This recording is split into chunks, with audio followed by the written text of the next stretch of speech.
فرقہ وارانہ بات تو وہ لوگ کر رہے ہیں جو ان کی ڈیتھ کے اوپر تعزیت کر رہے ہیں اور دعائے مغفرت نہیں کر رہے. آپ دیکھ لیں وہ جو لاہور کے 2 بھائی ہیں ان میں سے ایک بھائی نے باقاعدہ کلپ ریکارڈ کروایا اور میری عقابی نظریں اور شارپ کان اس چیز کو سن رہے تھے اور مجھے یہ یقین تھا. انہوں نے کلپ نہیں چلایا تو میں نے کہا کہ یہ کنفرم ہے کہ وہ دعائے مغفرت نہیں کرے گا ان کے لیے, اور وہی ہوا. وہ اس میں ان کو اگر کوئی کہنا یہ بھول گیا وہ, تو اسے کہ اگلے جمعے میں کرتے دعائے مغفرت. دوبارہ اس کے مکتب فکر کے لوگ اسے مسجد میں داخل نہیں ہونے دیں گے. وہ جان بوجھ کے نہیں اس نے کیا, تعزیت کی ہے, دکھ کا اظہار کیا ہے. تو سب سے بڑی یہ تعزیت یہ ہوتی ہے. ہاں انا للہ و انا الیہ راجعون پڑھا ہے, وہ تو آپ کسی صدمے پہ بھی پڑھ سکتے ہیں. تو اس کے بعد مرے ہوئے بندے کے لیے مغفرت کی دعا نہیں کرنی ہوتی؟ کیا سورۃ الحشر کی یہ دعا بھول گئے کہ ربنا اغفر لنا ولاخواننا الذین سبقونا بالایمان؟ یہ اللہ کا حکم بھول گئے کہ اہل ایمان جو ہیں, جو ان سے پہلے ایمان کی حالت میں لوگ گزر چکے ہیں, ان کے لیے دعائے مغفرت کرتے ہیں. تو کرتے نا, وہ دعائے مغفرت نہیں کر سکتے اس لیے کہ وہ ان کو مسلمان ہی نہیں سمجھتے. اگر کوئی کہنا وہ مسلمان سمجھتے ہیں, کافر نہیں سمجھتے, تو میں اس کو پھر طریقہ بتاتا ہوں ان علماء کے اندر کی غلاظت کو اگلوانے کا. اور میں صرف کسی ایک فرقے کو سنگل آؤٹ نہیں کر رہا, میں سارے فرقوں کی بات کرتا ہوں کہ یہ ایک دوسرے کو مسلمان نہیں سمجھتے. بریلوی, دیوبندی, اہل حدیث تینوں ٹھیکیدار بنے ہوئے ہیں نا سنیت کے, اور ہمیں کہتے ہیں تم اہل سنت کیوں لکھتے ہو؟ بھئی سنی تو ہوگا جو کتابوں کو سنیوں کی مانے. جو بابوں کو مان رہا ہے, کتابوں کو چھوڑ رہا ہے, وہ کہاں سے سنیت کا ٹھیکیدار بن گیا؟ مرنے سے پہلے اے مسلمان کر لے اس پہ غور. کتابوں کا خدا اور ہے, بابوں کا خدا اور. یعنی خدا تو سب کا ایک ہی ہے, یعنی تعلیمات کے پوائنٹ آف ویو سے. بابوں کی تعلیمات جس خدا کے تعارف کو کرواتی ہیں وہ نہیں ہے جو اللہ نے اپنے پیغمبروں کے ذریعے, وحی کے ذریعے کروایا. کہنے کو تو دین سب کا اسلام ہے, لیکن صوفی بھی کہتے ہیں ہم مسلم ہیں, سلفی بھی کہتے ہیں ہم مسلم ہیں. کہنے کو تو دی سب کا اسلام ہے, لیکن کتابوں کا جہاں اور ہے, بابوں کا جہاں اور. اور وہ بقول ہمارے مصباحی صاحب کے کہ اس کا ایک وکھرا ہی جہاں ہوتا ہے, اس کا ایک اپنا ہی جہاں ہوتا ہے. اب انجینئر مرزا محمد علی کو کیا پتا بابا ہوتا کیا ہے؟ وہ تو اس کو تو حضرت جی جو پیچھے سے پیسے آ رہے ہیں نا, اس کو تو وہ نظر آ رہا ہے. اس کو کیا پتا بابا ہوتا کیا ہے؟ بابا اپنے زمانے میں ایک زمانہ ہوتا ہے, بابا اپنے جہاں میں ایک جہاں ہوتا ہے, اس کا وکھرے ایک جہاں ہوتا ہے. یہ اس کو نہیں پتا اور نہ اس کی باتوں میں آنا. انشاءاللہ میرا ارادہ بن رہا ہے, کیونکہ اب وہ ہمارے بابوں کی طرف آ رہا ہے اور ہم نہیں اپنے بابوں کی برداشت کر سکتے. ٹھیک ہو گیا. تو یہ میں اس لیے چیزیں ہائی لائٹ کر رہا ہوں تاکہ یعنی پتہ چلے کہ یہ ایشوز جو ہیں بڑے سیریس ایشوز ہیں. یہ ایک دوسرے کو مسلمان نہیں سمجھتے. اور وہ میں آپ کو فارمولہ بتا دیتا ہوں چیک کرنے کا, کہ آپ کسی بھی بریلوی, دیوبندی, اہل حدیث, عالم دین جس کو اس مکتب فکر کے سب لوگ مانتے ہوں, یہ سٹیٹمنٹ لکھوا دیں کہ ہمارے علاوہ جتنے بھی مکاتب فکر ہیں ان کو ہم مسلمان مانتے ہیں, اور جن عقیدوں پہ وہ قائم ہے انہی عقیدوں کے ساتھ وہ مر گئے تو ایک نہ ایک دن اپنا عذاب بھگت کے جنت میں جانے میں کامیاب ہو ہی جائیں گے. اس طرح سٹیٹمنٹ لکھوائیں. میرے پاس ایک دیوبند کے مفتی صاحب آئے نا, وہ کہتے ہیں یار ایسا دی سٹیٹمنٹ کوئی نہیں لکھ کے دے گا, ویسے مسلمان لکھوانا ہے. میں کہ نہیں, منو تو پتہ ہے نا, ابھی تو مجھے وہ بھی طریقہ آتا ہے انفیوں کا کہ اگر میں جھوٹ بول رہا ہوں تو میری بیوی کو ایک مجلس میں 3 دفعہ نہیں کوئی لکھ کے دے گا. یعنی تقیہ بھی کر رہے ہو نا تو نہیں کر سکیں گے, پھنس جائیں گے. اس طرح کبھی نہیں لکھ کے دیں گے. تو جب کوئی شخص یہ لکھ کے نہ دے کہ دوسرا مکتب فکر کا مسلمان بھائی عذاب بھی بھگت کے بقول میرے, یعنی وہ جو اس فرقے والا بندہ کہے کہ میرے نزدیک تو ہی گمراہ ہے تو اس کو عذاب ہوگا, ایک نہ ایک دن تو جنت میں چلے ہی جانا ہے نا ہر مسلمان نے جس نے ایک دفعہ بھی کلمہ پڑھا. بخاری اور مسلم کی متفق علیہ حدیث ہے کہ جس کے دل میں رائی کے دانے کے برابر بھی ایمان ہوا اور اس نے صرف ایک دفعہ گواہی دی ہوئی لا الہ الا اللہ محمد رسول اللہ کی, تو اللہ تعالیٰ مجھے اذن دے گا اس کو بھی میں اللہ کے اذن سے. اب وہ اللہ کو پتہ ہے کہ کتنے لاکھوں سال تک وہ جہنم میں جلے گا, اللہم اجرنا من النار, آمین. تو میں اسے نکال کے جنت میں لے جاؤں گا. تو ماننے کے لیے تیار ہی نہیں ہے. جامعہ ترمذی والی حدیث کہنا کہ یہ مان لیں، اس پہ فٹ کر لیں، فٹ کرنے کے لیے تیار نہیں ہے. حدیث بطاقہ، وہ کاغذ کے پرزے والی حدیث کہ قیامت والے دن ایک شخص کے گناہوں کے 99 دفاتر کھولے جائیں گے حد نگاہ تک، اور دوسری طرف ایک پرچی صرف رکھی جائے گی جس پہ کلمہ لکھا ہوگا، اور وہ پرچی بھاری ہو جائے گی، اسے جنت کا حکم ہو جائے گا. تو وہ جناب کلمے کی طاقت ہے، یہ بھی ماننے کے لیے تیار نہیں ہوں گے. یہ لوگ نہیں ایک دوسرے کو ایکسپٹ کرنے کے لیے تیار ہوتے ہیں. ہاں، اللہ کے محبوب صلی اللہ علیہ وآلہ وسلم کی تعلیمات تھیں ایسی کہ جس کی روشنی میں آپ دوسرے کو بینیفٹ آف ڈاؤٹ دے کے اس کے لیے جنت کا فیصلہ اللہ سے ریکویسٹ کے طور پہ کہہ سکتے ہیں.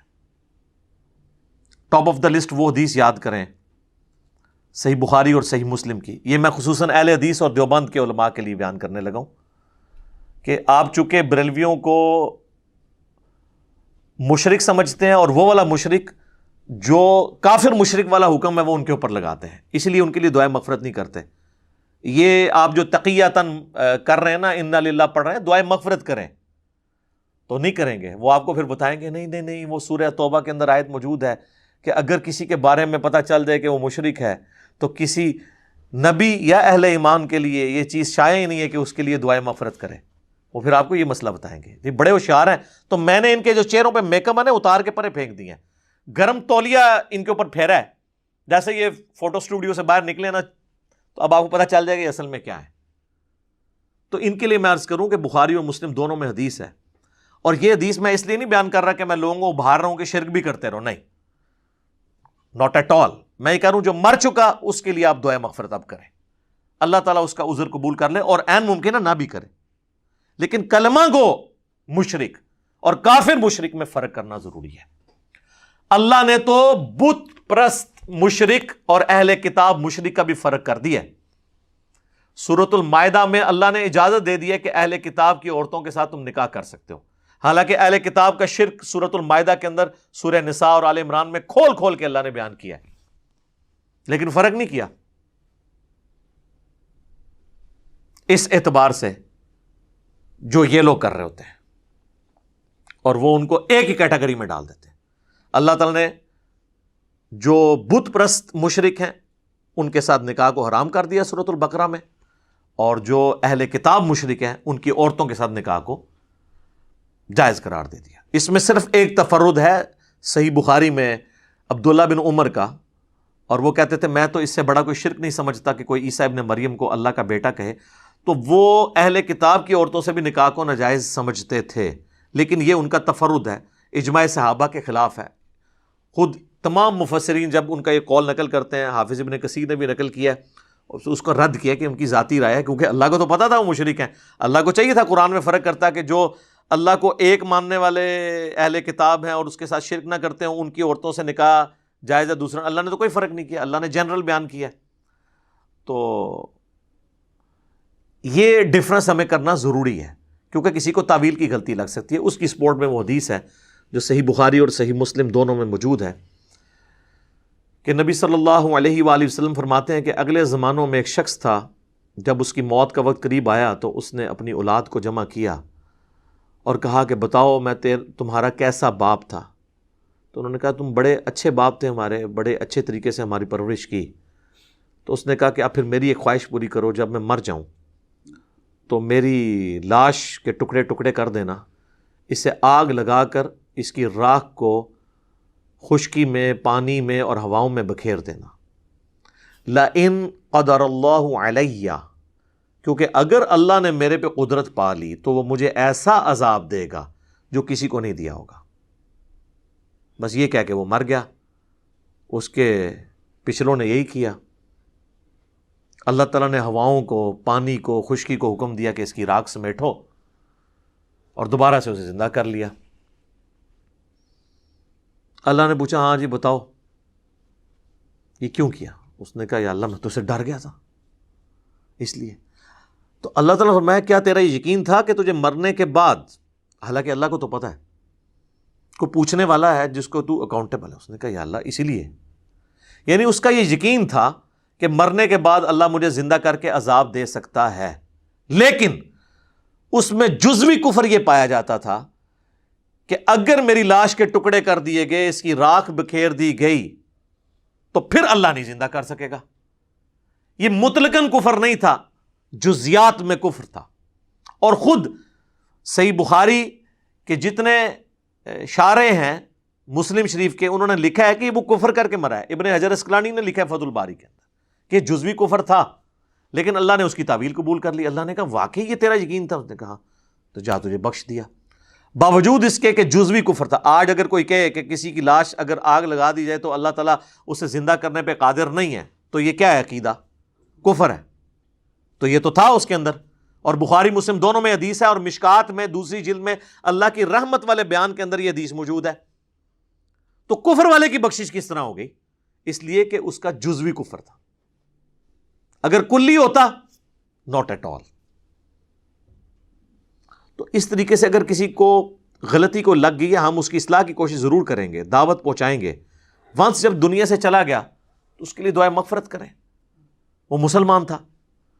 اور جس کو آپ کافر نہیں کہہ رہے نا، وہ مسلمان ہی ہے، چاہے وہ کلمہ گو مشرک ہے، وہ بدعتی ہے، آپ کوئی بھی اس کا نام بد مذہب کہہ کے نام رکھ لیں، ٹھیک ہے، اور اپنی ڈاکٹرن میں اسے آپ گستاخ رسول بھی کہتے ہیں۔ یہاں تو یعنی جس کے عقیدے دوسرے سے میچ نہ کر رہے ہیں وہ خام خواہ اسے گستاخ رسول بھی کہتا ہے، چاہے وہ بیچارہ نماز بھی پڑھتا ہو، نبی علیہ السلام سے عقیدت بھی رکھتا ہو۔ کوئی بھی کلمہ کو گستاخ رسول ہو سکتا ہے جان بوجھ کے۔ تعویل کی غلطی کسی کو لگ سکتی ہے، آپ اس کو ہائی لائٹ کریں، بس دیٹس آل۔ لیکن وہ آپ پابند نہیں کہ آپ جن عقیدوں کو مانے ہوئے یہی پھر آپ انجیکٹ کرنے کی کوشش کریں اس کے اندر۔ آپ اصلاح کریں، وہ بھی دلائل کے اوپر چل رہا ہوگا، جو اس کے نظر میں ٹھیک ہے وہ اللہ کو فیصلہ کرنے دیں۔ مرنے کے بعد کا فیصلہ اللہ نے کرنا ہے، یہ علماء کا کام نہیں ہے کہ وہ فیصلہ کریں کسی کے مرنے کے بعد کہ جی اب ہم اس کے لیے دعائے مغفرت بھی نہیں کریں گے۔ نبی علیہ السلام تو اتنے سینسٹیو ہیں اس ایشو میں، صحیح بخاری اور صحیح مسلم دونوں میں حدیث ہے بڑی رقت انگیز۔ اسامہ ابن زید جو نبی علیہ السلام کے لاڈلے ترین صحابی تھے، کیونکہ زید ابن حارثہ کے وہ بیٹے تھے، صحیح بخاری میں آتا ہے کہ گود میں ایک طرف زانوں پہ سیدنا حسن ابن علی کو نبی صلی اللہ علیہ وآلہ وسلم بٹھاتے تھے، اور دوسری طرف اسامہ ابن زید کو۔ اور بخاری اور مسلم میں یہ بھی احادیث موجود ہیں کہ بڑے سے بڑا صحابی نبی علیہ السلام جب جلال میں ہوتے تھے، غصے کی حالت میں، کچھ سفارش نہیں کر سکتا تھا تو اسامہ ابن زید کو بھیجا جاتا تھا کہ اس پہ حضور غصہ نہیں کھائیں گے۔ وہ جب فاطمہ نامی عورت کی چوری کا مقدمہ آیا تھا اس میں بھی اسامہ ابن زید کو بھیجا گیا تھا۔ اتنا لاڈلا صحابی، حتیٰ کہ آپ نے اپنی وفات کے وقت جو لشکر اسامہ بھیجا ہے، بڑے بڑے صحابہ کو ان کے انڈر لگایا ہے، ان کی عمر صرف 15 سال تھی اسامہ ابن زید کی، بمشکل۔ اور کچھ اصحاب نے تان کیا تو بخاری مسلم میں ہے کہ آپ بیماری کے عالم میں ممبر کے اوپر آئے، آپ فرمایا اس سے پہلے تم اس کے باپ کے اوپر بھی تان کرتے تھے اور مجھے اس سب لوگوں سے بڑھ کر محبوب ہے۔ اسی لیے سیدنا ابوبکر نے خلیفہ بنتے ہی پہلا کام یہ کیا کہ لشکر اسامہ کو روانہ کیا، حالانکہ حضرت عمر نے پھر مشورہ دیا۔ بڑے جلالی انداز میں حضرت عمر کو حضرت ابوبکر نے ڈانٹا کہ تم اس شخص کے بارے میں کہہ رہے ہو کہ اسے میں اس عمارت سے ہٹا دوں جس کو اللہ کے نبی نے مقرر کیا ہے، تیری ماں تجھے روئے عمر۔ یہ الفاظ ہیں، یہ عرب کا محاورہ تھا، غصے میں بولا جاتا تھا۔ تو بھیج دیا، اور وہ اسامہ ہے، اور بخاری اور مسلم کے الفاظ ہیں، اسامہ ابن زید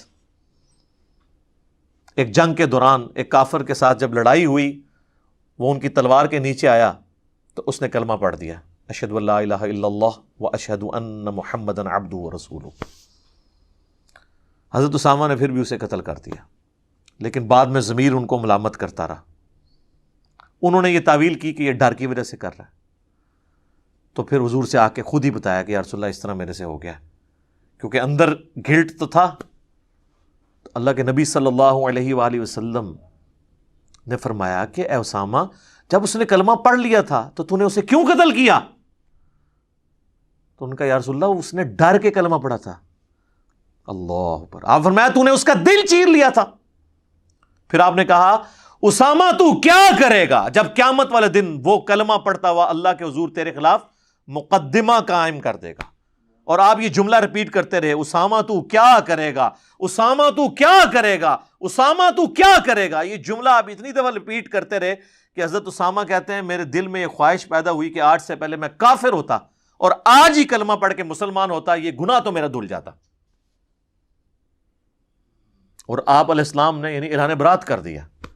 یہ ہے اللہ کے محبوب صلی اللہ علیہ وآلہ وسلم کی اپروچ، کہ ایک بندہ جو یقیناً ہم بھی یہی سمجھتے ہیں کہ موت کے ڈر سے اس نے کلمہ پڑھا ہے، تب بھی بینیفٹ آف ڈاؤٹ دیا جا رہا ہے، اور یہاں پہ کوئی شخص آ کے کلمہ پڑھ کے بھی کہے کہ بھئی میں نے یہ غلطی نہیں کی، میرا یہ مطلب نہیں تھا، کسی نے کوئی 295C کے اوپر بات کر دیا اور وہ بھی کہہ رہا ہے کہ یار میرا کہنے کا مطلب یہ نہیں تھا، یہ تھا، ماننے کے لیے تیار ہی نہیں، کہتے چک دو، اور یہ چک دے بھی صرف نے غریب بندے نو، جتنے بڑے سٹیٹس کے لوگ ہیں نا ان سے کہتے ہیں ہم ان سے مطالبہ کرتے ہیں اپنا بیان واپس لیں، ادھر نہیں کہتے چک دو کیونکہ آپ چکے جاندے نے، اور کوئی غریب آدمی کر دے انہوں کہتے ہیں نہیں جی چک دو پیچھے سنبھال لیں گے۔ تو یہ آپ ذرا فرق بھی دیکھیں دونوں جگہ کیا ہوتا ہے، امیر کی اپروچ کے ساتھ اور غریب۔ اور اللہ کے فضل سے آج تک کسی عالم دین کا بیٹا کسی گستاخ کو مار کے غازی نہیں بنا، اور اس سے بڑی بات الحمدللہ آج تک کوئی عالم دین خود بھی غازی نہیں بنا، لوگوں کے بچوں کو غازی بنواتے ہیں، کیونکہ انہوں نے تو پیچھے رہنا ہوتا ہے پھر۔ تو یہ تلخ حقائق ہیں، یعنی اس سے آپ صرف نظر نہیں کر سکتے۔ تو میں آپ کو بتا رہا ہوں کہ ایٹیچیوڈ کیا تھا نبی صلی اللہ علیہ وآلہ وسلم کا۔ اس کے بعد آپ کی تربیت کا اثر آپ دیکھ لیں، صحیح بخاری کے اندر عبداللہ بن عمر کا قول موجود ہے کہ عبداللہ بن عمر رضی اللہ تعالیٰ عنہ خوارج کو بدترین مخلوق شمار کرتے تھے، کیونکہ وہ کافروں والی آیات مسلمانوں پر یعنی صحابہ پر لگاتے تھے۔ پچھلے دنوں میری اس کے اوپر ویڈیو بھی ریکارڈ ہوئی ہے خوارج کے اوپر۔ لیکن دوسری طرف ٹالرنس کا یہ لیول تھا کہ سنن الکبریٰ البیہقی میں صحیح سند کے ساتھ موجود ہے کہ عبداللہ بن عمر، وہی عبداللہ بن عمر جو ان کو بدترین مخلوق سمجھتے تھے، وہ ان کے سلام کا جواب بھی، خوارج کے سلام کا جواب بھی دیتے تھے اور ان کی اذان کا جواب بھی دیتے تھے، یعنی نماز بھی ان کے پیچھے پڑھنے کے قائل تھے۔ اور وہ فرمایا کرتے تھے کہ جب تک خوارج کی مساجد سے حی علی الصلاۃ حی علی الفلاح کی آواز آئے گی، ہم ان کے اذان کا بھی جواب دیں گے، ان کے سلام کا بھی جواب دیں گے، اور جب یہ ہمیں کہیں گے کہ ہم اپنے مسلمان بھائیوں کو قتل کریں پھر ہم ان سے الگ ہو جائیں گے، اس میں ہم ان کا ساتھ نہیں دیں گے۔ یہ ہے ایٹیچیوڈ کا فرق۔ اس سے بھی بڑھ کر مولا علی رضی اللہ تعالیٰ عنہ علیہ السلام، المصنف ابن ابی شیبہ میں آتا ہے مولا علی کو کتنا دکھ پہنچا خوارج کی وجہ سے، یعنی ان کی جمعیت کمزور ہوئی، ورنہ جنگ صفین میں فیصلہ ہو جانا تھا اور دوبارہ سے خلافت راشدہ اس ڈگر پہ چل پڑتی، لیکن پھر بھی خوارج حضرت علی کو کافر بھی ڈکلیئر کر رہے ہیں۔ پورا مناظرہ سنن نسائی الکبریٰ کے اندر موجود ہے خوارج کے ساتھ، عبداللہ بن عباس کو جو مولا علی نے بھیجا تھا۔ اس کے باوجود سیدنا علی سے جب پوچھا گیا کہ خوارج کیا کافر ہیں، انہوں نے کہا کافر تو نہیں ہے، بلکہ وہ تو اپنے زوم میں کفر ہی سے تو بھاگے ہیں، کفر و شرک سے، وہ یہ سمجھ رہے ہیں کہ میں کافر ہو گیا ہوں اس لیے مجھے چھوڑ گئے ہیں۔ تو پوچھا گیا پھر منافق ہے؟ ان کا منافق تو نہیں ہے، کیونکہ قرآن تو کہتا ہے کہ منافق تو اللہ کا ذکر نہیں کرتے ہیں مگر بڑا قلیل، بوجھل دل کے ساتھ، تو یہ تو بڑی بڑی لمبی نمازیں پڑھتے ہیں۔ تو ان کا پھر اگر کافر بھی نہیں منافق بھی نہیں تو تیسری کیٹیگری تو مسلمانوں کی بچتی ہے نا، تو ان کا پھر یہ کیا ہے؟ انہوں نے کہا یہ ایک قوم ہے جنہوں نے ہم سے بغاوت کی ہے، یعنی ہم میں سے ہی نکلی ہوئی ایک قوم ہے، بغاوت کی ہے۔ سیدنا علی جو ڈائریکٹ افیکٹ ہی تھے، انہوں نے خوارج کو نہ کافر کہا، نہ مشرک کہا، نہ منافق کہا، بلکہ کہا ایک باغی قوم ہے۔ اور اسی پہ میرا یہ موقف ہے کہ انہوں نے ان کو مسلمان کے طور پہ ٹریٹ کیا ہے، کیونکہ اسلام میں 3 ہی کیٹیگریز ہیں سورۃ البقرہ کے شروع میں، یا انسان کافر ہوگا یا مشرک ہوگا، اسی کیٹیگری میں کافر و مشرک، دوسری کیٹیگری منافق، اور تیسری مسلم ہے، چوتھی تو کوئی کیٹیگری نہیں۔ اور جب مولا علی کہہ رہے ہیں نا وہ کافر و مشرک بھی نہیں منافق بھی نہیں، تو ظاہر ہے ان کو مسلمان ہی سمجھ رہے ہیں۔ تو یہ ایٹیچیوڈ تھا خلفائے راشدین کا، جن کی پیروی کا ہمیں حکم ہے۔ علیکم بسنتی و سنت الخلفاء الراشدین المہدیین. اسی طریقے سے آپ دیکھ لیں صحیح بخاری میں 695 نمبر حدیث ہے جس کے اوپر باب کی ہیڈنگ میں امام بخاری نے باب باندھا ہے باغی اور بدعتی کے پیچھے نماز کا حکم. اور حسن بصری کا قول لے کر آئے ہیں کہ بدعتی کے پیچھے نماز پڑھ لو، اس کی بدعت کا وبال اسی پر ہوگا. اور پھر حدیث لے کے آئے کہ جب سیدنا عثمان خلیفہ راشد کو محصور کر دیا گیا ان کے اپنے گھر کے اندر، وہ مسجد میں جا کے نماز بھی نہیں پڑھ سکتے تھے، تو کچھ اصحاب حاضر ہوئے اور انہوں نے عرض کیا کہ مسجد میں باغیوں کا قبضہ ہے، جو بلوائی ہیں، بلوا کرنے والے، موب، اور ہمارے امام تو آپ ہیں اور فتنے کا امام مسجد میں نماز پڑھا رہا ہے، ہمیں خطرہ ہے ہم گناہ میں نہ مبتلا ہو جائیں اس کے پیچھے نماز پڑھ کے، آپ ہمیں کیا حکم دیتے ہیں؟ تو انہوں نے کہا کہ نیکی کے کاموں میں ان کا ساتھ دو، مسلمانوں میں نماز ہی تو ایک نیکی کا کام ہے، اس میں ان کا ساتھ دو اور برائی میں ان سے الگ رہو.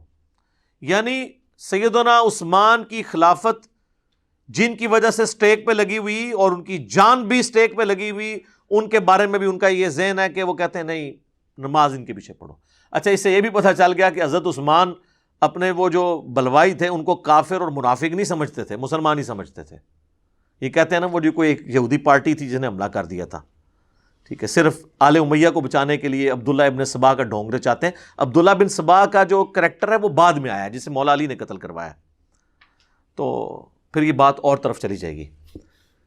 تو میں ایک ضمناً چیز عرض کر رہا ہوں کہ سیدنا عثمان کا ایٹیچیوڈ کیا تھا کہ انہوں نے ٹالریٹ کیا اپنے مخالفین کے بارے میں بھی.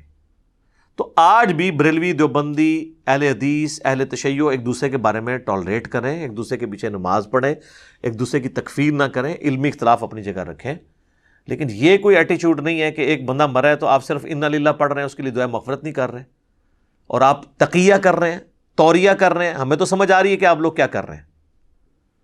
وہ جان بوجھ کے ایسا کر رہے ہیں کہ تاکہ اپنی پبلک نہ ان کو یعنی پکڑے، کیونکہ اپنی پبلک تو پھر پکڑے گی، یہ تو مشرک تھا. اور یہ میں صرف اہل حدیث کو سنگل آؤٹ نہیں کر رہا یا دیوبند کو، یہی حال بریلویوں کا بھی ہے. یہ نہ سمجھے کہ وہ مطلب ان کو بہت اچھا سمجھتے ہیں، وہ تو ان کو شیطان کا سینگ سمجھتے ہیں.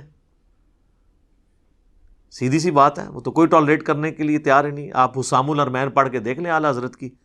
چوتھا فرقہ وہابیہ شیطانیہ،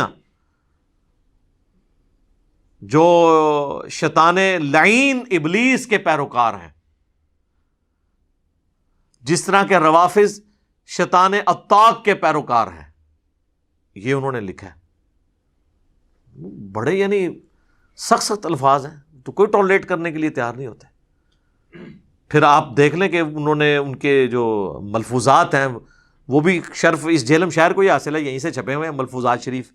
ویسے اعلیٰ حضرت .net ویب سائٹ پہ بھی رکھے ہوئے ہیں، انڈیا کے چھپے ہوئے. پاکستان میں جو ہے وہ بک کارنر جہلم نے پرنٹ کیے ہیں. اور میں آپ کو بتا دوں وہ جو بک کارنر جہلم والے ملفوظات ہیں نا، اس کے بعد جو اعلیٰ حضرت کے مزار کی تصویر ہے نا، وہ میں نے ان کو گفٹ کی تھی کیونکہ میں اس وقت بریلوی تھا.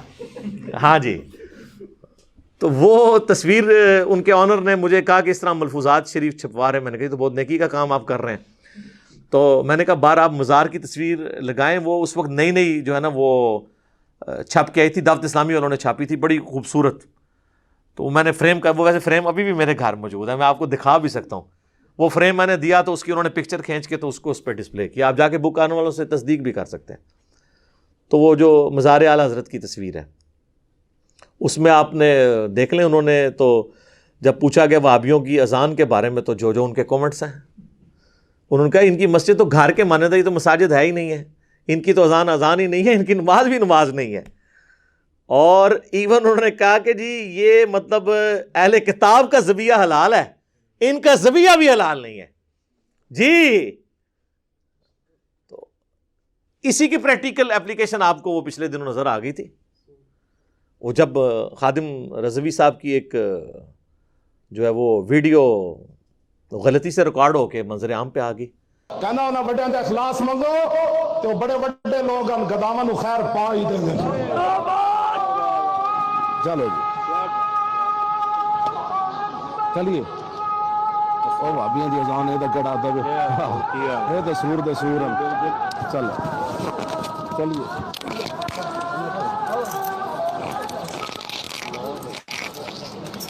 علیحدہ بات ہے کہ وہ ان کے ماننے والے اس کی تعویل کر رہے ہیں، ان کو کہے اس کی تو تعویل چھوڑ دیں، اعلیٰ حضرت نے تو اس سے سخت باتیں لکھی ہوئی ہیں، اس کی تو تعویل ممکن نہیں ہے نا. اس کو ویڈیو کہہ سکتے ہیں، وہ اعلیٰ حضرت کے ملفوظات بھی ایڈیٹڈ ہوئے ہیں، ان کو پتہ ہے یہ کیا ہے. تو وہ کوئی نہیں ہے، وہ بالکل اپنے کانٹیکسٹ کے ساتھ وہی بات انہوں نے کی ہے. ظاہر ہے کہ وہ، اور میں اس میں اہل حدیث تو فوراً دفاع پہ سامنے آ گئے نا کہ جی ہمیں انہوں نے وہ خنزیر والا ٹائٹل دیا ہے. ویسے وہ جب بول رہے تھے نا تو وہ اہل حدیث کو نہیں کہہ رہے تھے، وہ مزار قائد پہ، مزار اقبال پہ بیٹھے ہوئے تھے، اور جو بادشاہی مسجد ہے نا وہ دیوبندیوں کے انڈر ہے. تو ذرا تھوڑے سے محتاط ہو جائیں کہ بریلوی جو ہیں وہ دیوبند اور اہل حدیث دونوں کو ہی وہابی کہتے ہیں. تو اہل حدیث خام خواہ جو ہے وہ سیکھ پاؤ کے کلپ ریکارڈ کرا رہے ہیں، بیسیکلی تو دیوبندیوں کو کلپ ریکارڈ کروانے چاہیے. اچھا دیوبندیوں نے بھی کرائے ہیں کیونکہ ان کو پتا چل گیا تھا کہ ہمیں کہا گیا. اہل حدیث کو نہیں انہوں نے کہا تھا، وہ دونوں کا ہی، اہل حدیث کو تو اس سے بھی وہ آگے کی ورژن سمجھتے ہیں نا.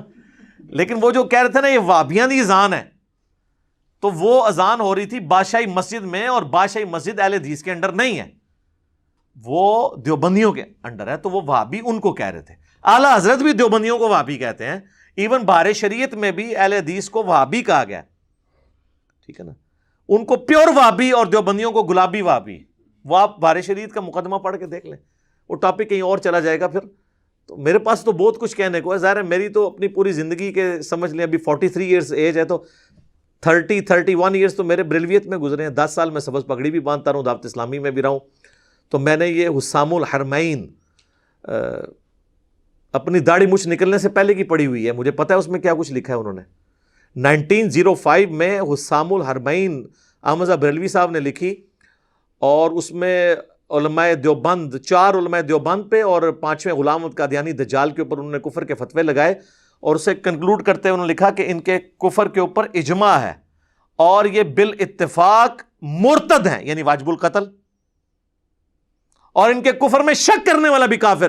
یعنی سارے دیوبندی جو اپنے ان سارے بزرگوں کو انکلوڈنگ اشرف علی تھانوی صاحب، ان پہ بھی فتویٰ تھا، وہ تو رحمۃ اللہ علیہ کہتے ہیں. تو یہ کروڑوں دیوبندیوں کو کافر ڈکلیئر کر دیا، اور کتاب کا نام رکھا حسام الحرمین. یہ لفظ ہے حسام الحرمین، حرمین کی تلوار. اور علماء عرب سے اس وقت کے جو صوفی تھے فتوے بھی لے لیے. انہوں نے پھر 26 سوال لکھ کے یہاں بھیجے. تو یہاں دیوبند کے جو اس وقت بہت بڑے شیخ الحدیث تھے، خلیل احمد سہارنپوری، جو شیخ زکریا کاندھلوی فضائل اعمال والے کے پیر و مرشد ہیں، انہوں نے فضائل اعمال میں ان کے حوالے بھی دیے ہیں. انہوں نے اس 26 سوالات کے جوابات دیے حسام الحرمین کے اگینسٹ، اور اس کتاب کا نام رکھا المہند علی المفند، ہند کی تلوار ایک سٹھیائے ہوئے پاگل بابے کے اوپر. اور پاگل بابا کسے کہا؟ احمد رضا بریلوی صاحب کو. اور اس میں انہوں نے لکھا کہ احمد رضا بریلوی اور ان کی پوری جماعت ایک شیطانی لشکر ہے جو ہمارے علماء دیوبند رضی اللہ عنہم پر حملہ آور ہوئی ہے، جس طرح کے شیاطین حملہ آور ہوتے تھے انبیاء کے اوپر. 14ویں صدی کے علماء کو انہوں نے رضی اللہ عنہم، اور ان کو مطلب کس لیول کے اوپر جا کے ٹریٹ کیا ہے کہ انبیاء پہ جیسے شیاطین حملہ آور ہوتے تھے نا. تو اس کا مطلب یہ ہے کہ دیوبندیوں نے المہند کے اندر بریلویوں کی پوری جماعت کو شیطانی لشکر ڈکلیئر کر دیا، کروڑوں لوگوں کو. تو مجھے بتائیں جن کے بزرگ اتنی بڑی بڑی دراڑیں ڈال کے گئے ہوں، تو اب وہ ایک پلیٹ فارم پہ کیسے اکٹھے ہوں؟ مجھے لوگ کہتے ہیں نا اتحاد امت. اتحاد امت اس وقت ہوگا جب آپ بابوں سے دستبردار ہوں گے، بابے بھی سلامت رہیں اور اتحاد امت بھی ہو جائے. ایسا ہو نہیں سکتا، یہ پاسبل نہیں ہے. وہ طارق جمیل صاحب کا فارمولہ ہے نا جی، اپنا چھوڑو نہ کسی کا چھیڑو نہ. نہیں، اس کو الٹ کریں، اپنا پہلے چھوڑو اور باقیوں کو بھی چھیڑ کے دیکھو، ان کے پاس بھی کوئی حق موجود ہے.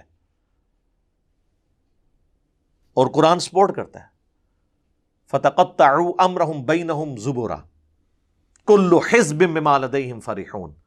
ہر گروہ اس کے اوپر خوش ہے جو اس کے پاس ہے، کہ میرے پاس تو یہ حق موجود ہے، چلو باقی جگہ کوئی باطل ہوا بھی تو خیر. انبیاء کے جانے کے بعد فَتَقَطَّعُوا أَمْرَهُمْ بَيْنَهُمْ زُبُرًا، انبیاء کے جانے کے بعد ان کے ماننے والوں نے دین کو پارا پارا کر دیا. کل حزب بما لدیہم فرحون، ہر گروہ اس کے اوپر خوش ہے جو اس کے پاس ہے. بریلوی خوش ہیں جی ہمارے پاس عشق رسول ہے، دیوبندی کہتے ہیں جی ہمارے پاس جو ہے عظمت صحابہ ہے، اہل حدیث کہتے ہیں جی توحید تو ہم نے پکڑی ہوئی ہے، شیعہ کہتے ہیں جی اہل بیت کا تو ہم ہی دفاع کرتے ہیں، اور سارے اپنی اپنی جگہ پہ خوش ہیں اور باقی ساری چیزوں کے اوپر کمپرومائز کیے ہوئے ہیں۔ تو یہ کبھی بھی ایک دوسرے کے لیے دعا نہیں کریں گے، کیونکہ ان کے بزرگوں نے جتنی بڑی دراڑیں ڈال دی ہیں وہ اب فل نہیں ہو سکتی ہیں جب تک کہ بزرگوں سے دستبردار ہو کے ہم کتاب و سنت کو بنیاد نہ مان لیں۔